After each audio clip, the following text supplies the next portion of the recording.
Assalamualaikum warahmatullahi wabarakatuh. Kami dari kelompok 1 akan mempresentasikan mengenai pemikiran ekonomi dari Asia TV. Yang pertama, saya Pratama Nasila Quraniawan dengan NIM 4011802283 akan mempresentasikan mengenai biografi dari Asia TV. Nama lengkap dari Asia TV adalah Abu Ishaq Ibrahim bin Musa bin Muhammad Al-Ahmi Asia TV. Beliau merupakan Imam Ahlus Sunnah dari mazhab Maliki yang hidup pada masa Spanyol Islam.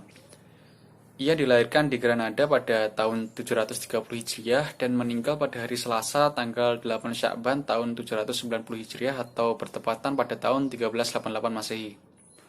Asia TV merupakan salah satu tokoh pemikir Islam yang lahir pada fase kedua sejarah perkembangan ekonomi Islam. Beliau merupakan salah satu cendekiawan Muslim yang keluarganya berasal dari suku Arab Lakhmi.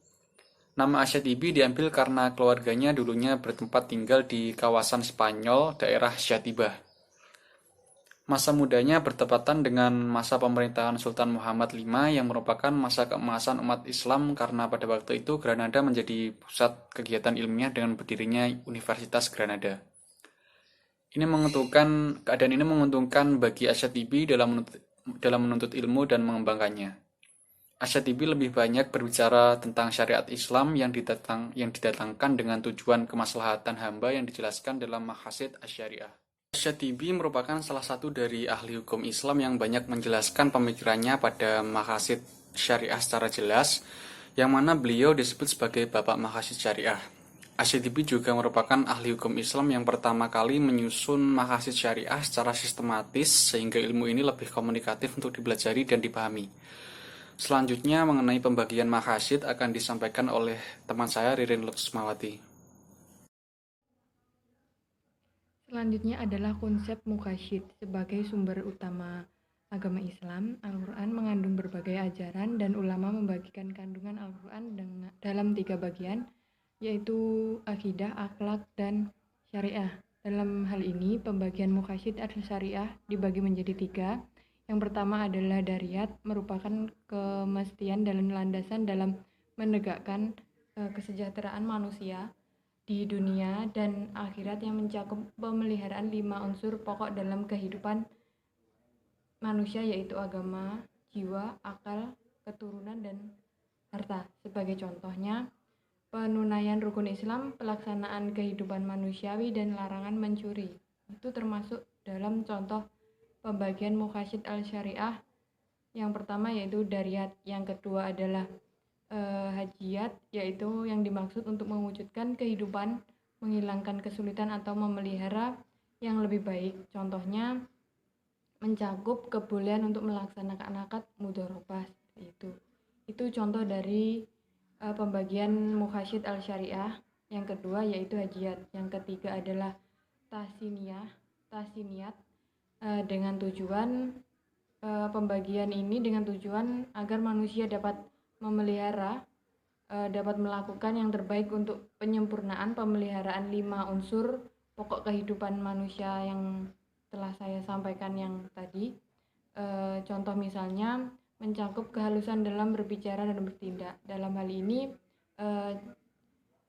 seperti kehalusan tutur kata, tingkah laku, seperti itu contoh dari pembagian muqasyid al-syariah tahsiniyat. Assalamualaikum warahmatullahi wabarakatuh. Saya Rizka Indah Fajarwati dari kelompok 1. Di sini saya akan menjelaskan tentang korelasi antara daruriyat, hajiyat, dan tahsiniyat. Asia TV menjelaskan atau menyimpulkan tentang korelasi antara daruriyat, hajiyat, dan tahsiniyat sebagai berikut. Jadi maqasid syariah itu merupakan dasar bagi maqasid hajiyat dan tahsiniyat. Apabila terjadi kerusakan pada maqasid daruriyat, maka akan menimbulkan kerusakan juga pada maqasid hajiyat dan tahsiniyat. Dan sebaliknya, apabila terjadi kerusakan pada maqasid hajiyat dan tahsiniyat, maka tidak akan berpengaruh terhadap maqasid daruriyat itu sendiri. Karena maqasid daruriyat itu merupakan maqasid yang dasar dari kedua maqasid yang tersebut di atas. Dan jika terjadi kerusakan pada makosid hajiyat dan tasniyat secara absolut, maka akan mempengaruhi kepada makosid daruriyat itu sendiri. Nah, maka dari itu pemeliharaan makosid hajiyat dan tasniyat itu sangat penting untuk pemeliharaan makosid daruriyat itu sendiri. Nah, jadi seperti itu. Jadi menurut Asyatibi itu tingkat hajiyat itu merupakan penyempurna dari tingkat daruriyat, sedangkan tingkat tahsiniyat itu merupakan penyempurna dari tingkat hajiyat, dan daruriyat itu merupakan pokok dari hajiyat dan tahsiniyat. Jadi pengklasifikasian dari aspek-aspek tersebut itu sangat penting untuk kemaslahatan umat manusia. Nah, berkenaan dengan hal tersebut, Mustafa An-Nazarka itu menjelaskan bahwa tidak terwujudnya aspek daruriyat maka akan dapat merusak kehidupan, baik di dunia maupun di akhirat secara keseluruhan. Saya Nur Aisyah akan menjelaskan mengenai pemikiran ekonomi Al-Syatibi. Yang pertama itu ada kepemilikan dan yang kedua ada pajak. Jadi kepemilikan di sini pada dasarnya Al-Syatibi itu mengakui hak milik individu. Namun ia menolak mengenai kepemilikan individu terhadap setiap sumber daya yang dapat menguasai hajat hidup orang banyak. Ia menegaskan dalam contohnya bahwa air bukanlah objek yang dapat dimiliki oleh setiap orang. Jadi air ini dapat dimiliki oleh banyak orang ataupun tidak dapat dikuasai oleh siapapun.